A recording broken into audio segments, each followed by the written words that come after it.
Hi friends, నా పేరు శ్రీను. నాది ఈస్ట్ గోదావరి. నాకు 22 ఏళ్ళు. నాకు చిన్నప్పటి నుండి ఒక కోరిక. నా వయసు కన్నా పెద్ద వయసులో ఉన్న పెళ్లి కాని అమ్మాయిలతో ఎంజాయ్ చేయాలని నా కోరిక. ఆ కోరికను ఒకరికి చెప్పి వాళ్ళతో నా కోరిక తీర్చుకున్నా. తన పేరు లావణ్య. నేను ప్రజెంట్ ఒక ప్రైవేట్ కంపెనీలో జాబ్ చేస్తున్నా. నేను జాయిన్ అయ్యి 2 ఇయర్స్ అవుతుంది. ఒకరోజు మా కంపెనీలో ఒక అమ్మాయి జాయిన్ అయింది. తను నాకు సీనియర్. నాకన్నా ఏజ్ ఎక్కువ. తను చాలా అందంగా ఉంటుంది. తన పేరే లావణ్య. తను ప్యూర్ వైట్గా ఉంటుంది. మా ఇద్దరికి ఎలా పరిచయం అయిందంటే, తనది హైదరాబాద్. ఇక్కడికి జాబ్ కోసం వచ్చింది. తనకి ఏరియా కొత్త కాబట్టి మా సార్ నాకు పరిచయం చేసి తనకి ఏం కావాలో చూసుకోమన్నాడు. అప్పుడే నెంబర్స్ షేర్ చేసుకున్నాం. చాలా కలివిడమ్మాయి, కానీ నాకే కొంచెం సిగ్గెక్కువ. వర్క్ కొలీగ్ కాబట్టి నేమ్స్ పెట్టి పిలుచుకునేవాళ్ళం. తనకొక రూమ్ రెంట్కి కావాలని చెప్పింది. నా ఫ్రెండ్ శివని మంచి రూమ్ చూడమన్నాను. వాడు గంటలో రూమ్ చూశాడు. తను ఎక్కడికి వెళ్ళాలన్నా ఏం కావాలన్నా నాకు కాల్ చేసేది. అలా మేమిద్దరం క్లోజ్ అయ్యాం. ఎంతలా అంటే పర్సనల్ విషయాలు కూడా షేర్ చేసుకునేవాళ్ళం.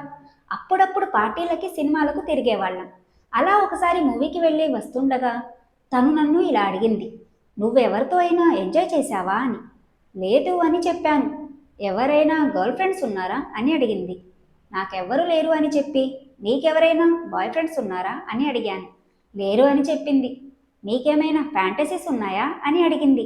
ఇప్పుడు చెప్తే బాగోదు, వద్దులే అన్న. పర్వాలేదు చెప్పు అంది. తను అంతగా అడిగాక చెప్పకపోతే బాగోదని మొత్తం షేర్ చేసుకున్నాను. పైకి కనబడవు కానీ నువ్వు ఒక కామాంధుడివే అంది.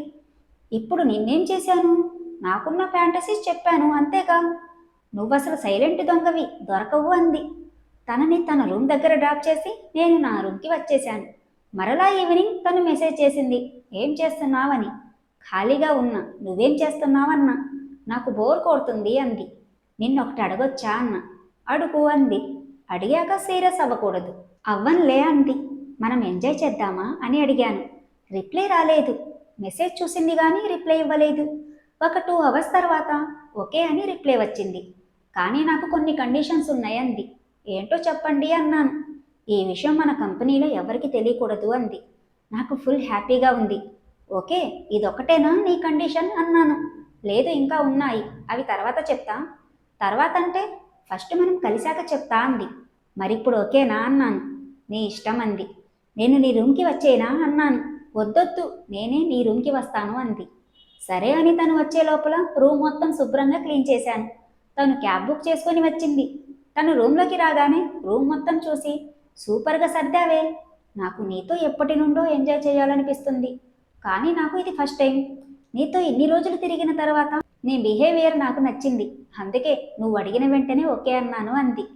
సరే అని దగ్గరికి వెళ్ళి హక్ చేసుకొని కిస్ చేయడం స్టార్ట్ చేశాను. తను కూడా కిస్ చేయడం స్టార్ట్ చేసింది. నా చిన్నప్పటి నుండి ఉన్న కోరిక ఈరోజు తీరిపోతుందని సంతోషంతో పొంగిపోయాను. తను నాకన్నా పెద్దది.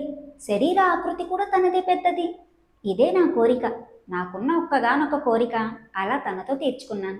1 గంటకి ఇద్దరం అలసిపోయాము. నీకేదో కండిషన్ ఉందన్నావుగా, ఫస్ట్ కలిశాక చెప్తానన్నావు కదా, ఏంటది అని అడిగాను. అదా, నాకు తమ్ముడు చెల్లి అంటూ ఎవ్వరూ లేరు. ఇంట్లో నేనొక్కదాన్నేరా.